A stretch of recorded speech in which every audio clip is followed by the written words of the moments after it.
I need a clicker. Over the next 3 minutes of my presentation, about 23,000 people will have departed into the skies, which is about 130 every second. What we wanted to ask was how many more would fly if tickets were cheaper? You see, our story started a couple months ago when one of my best friends had a ticket from Shanghai to Los Angeles to see his girlfriend. 3 days before his flight, she broke up with him. Heartbroken, and me being a good friend, I spent the entire afternoon researching, calling, being put on hold, and eventually getting a refund for him of 40% of his original ticket, which was $1,500 US. This didn't make any sense to me. Why was cancellation and refund so difficult?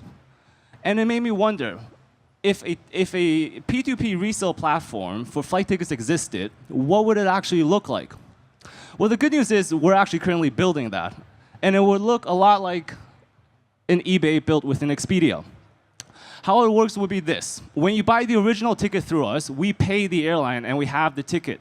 But we don't actually give the airline any of your travel information until about 3 hours before the flight. You see, airlines don't actually need any information until then. We spent the last 2 months talking to dozens of airline executives to make sure that this was accurate, and it was.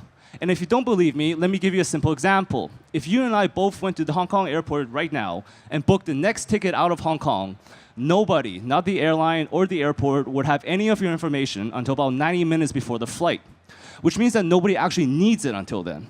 So from the minute that you book the original ticket to about 90 minutes before the flight actually gives you a ton of opportunity to resell it. The only issue is that no one's currently incentivized to do so, except for good airlines. You see, good airlines like Cathay, if you're watching here somewhere, are fighting a two-front war with OTAs and global distribution systems, which are two monopolies with zero incentive of innovating. Our mission at the end of the day is to really help these airlines and empower them to let you fly the way nature originally wanted you to, which is with wings. Thanks. Thanks for that, Stephen. Very succinct pinch there. And I think I spent half an hour at Night Summit talking to one of your colleagues last night about this. Yeah, so, over to the judges. You've got a little over 3 minutes now to have a chat. I'm afraid I didn't understand the business model.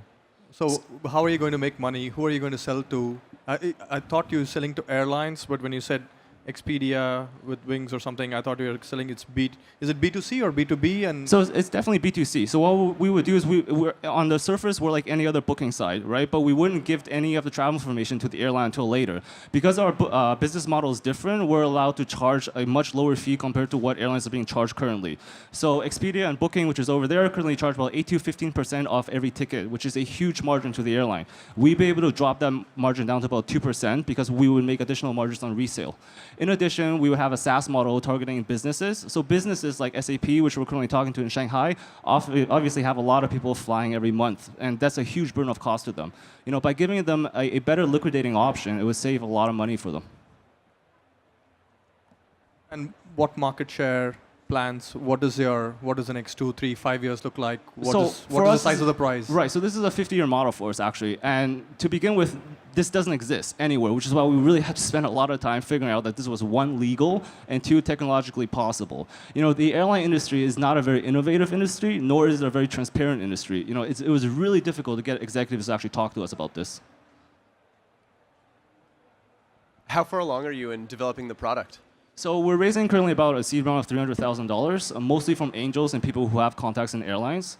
We've spoken to a couple of airlines already. We've spoken to Air New Zealand, Qantas, Air Canada, and most importantly, I think Qatar, which owns a 26% stake in IAG, which has dozens of airline portfolios on their company.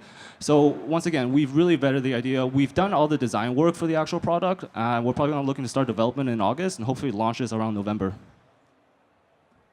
Is there a perverse incentive in your business where if you hit scale, you start to become a burden on your suppliers, aka the airlines? Like they don't mind when people are just getting a small percentage of their ticket fare as a refund or paying change fees. Actually, they benefit from those things. Yeah, so actually that's one of the biggest challenges right now is the entire airline cancellation and name change fee market in the US alone per airline is about $4 billion. So United Airlines makes about $4 billion every year just off name changes. Look, for us, that's a little unethical, right? But what we actually have to do is we have to show these airlines that in the long run, they would make more money. And the way we do that is by limiting the players. So there are about 5,000 commercial airlines currently, which is just unnecessary in my opinion. and it's a cost slashing practice that they all do. It's a race to the bottom, controlled by OTAs and GDSs. So we really believe that there are airlines which we are speaking to who want to improve the customer model, and that'll benefit them in the long run. Tell us more about the founding team. What's your background, and how did you come into this? Right. So being like most young people, I've traveled a lot, and I've personally experienced this problem, which is a pain in the ass. My personal background is in human behavior, which is why this was really frustrating to me, because I feel like throughout this entire booking process, nobody wanted to think about this from a user standpoint. My partner's background is in CS. He's a full stack developer, and I think we're a 2-person core team right now.